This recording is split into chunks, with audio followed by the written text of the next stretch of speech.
शुरू करना है optimal equilibrium condition for consumer side, ठीक है।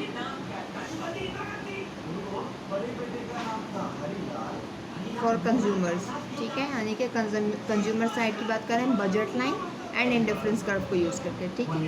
तो ऑप्टिमल इक्विलिब्रियम तक पहुंचा कैसे जाए, हमें इस मामले में पहली चीज़ जो याद रखनी है याद रखनी है कि कंज्यूमर की कोशिश होती है कि वो अपनी यूटिलिटी को मैक्सिमाइज़ करे, maximize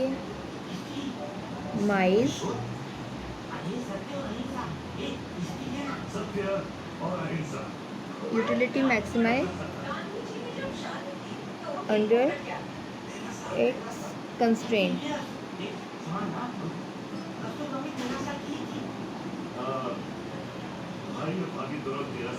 utility maximization under its constraint, और हमारी कंस्ट्रेंट क्या होती थी, बजट लाइन,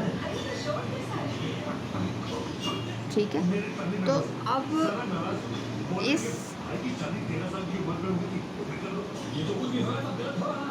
ठीक, तो ये एक बजट लाइन है जो मैंने ब्लैक लाइन जो है ब्लैक पॉइंटर से ड्रॉ की है, बाकी इंडिफरेंस कर्व है। ये यूटिलिटी 1, यूटिलिटी 2, यूटिलिटी 3, यूटिलिटी 4, जितना ओरिजिन से दूर उतनी यूटिलिटी ज़्यादा है, ठीक है। अब ये बजट लाइन जो है, इस बजट लाइन पे जो है हम देख रहे हैं कि यूटिलिटी 1 यानी कि ए, पॉइंट बी, सी, डी,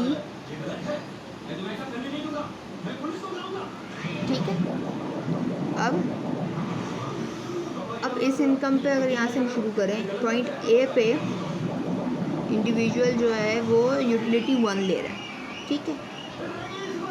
फिर अगर हम थोड़ा सा आगे जाएँ तो हम देखते हैं यूटिलिटी पॉइंट बी पे, यानी कि थोड़ा सा एक्स कम करके वाई का यूनिट बढ़ाने से उसकी यूटिलिटी बढ़ रही थी, ठीक है। वो फिर खुश हो गया, उसने कहा चलो अब इसी पॉइंट पे रहेगा, ठीक है।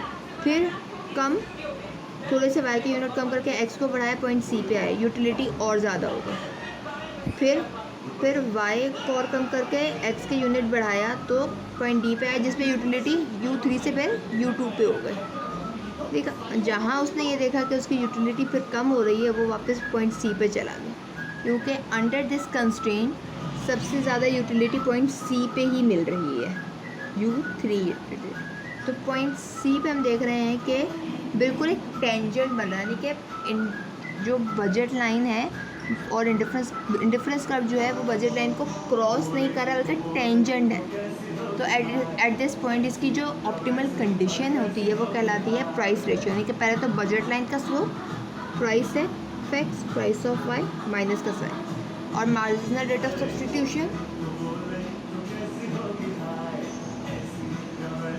ठीक है। तो मार्जिनल रेट ऑफ सब्सटीट्यूशन को हमने एक तरीके से निकाला है मार्जिनल यूटिलिटीज़ के फॉर्म में, उसको यूज़ करेंगे यहाँ पे। Marginal utility of X, marginal utility of Y with the sign of minus, क्योंकि ये दोनों के दोनों डाउनवर्ड स्लोपिंग है। अब जब दोनों के दोनों डाउनवर्ड स्लोपिंग है तो उनके माइनस कैंसिल भी हो सकते हैं, ठीक है। तो ये ऑप्टिमल कंडीशन है, optimal condition of equilibrium for consumer side। इस कंडीशन को याद रखिएगा, लैग्रैंजियन के अंदर बहुत इस्तेमाल होती है जब हम मार्शियलियन का या हेक्सियन का डिमांड इक्वेशन को ड्राइव करते हैं, ठीक है। मैं आप प्रॉपर वे में लिख देती हूँ।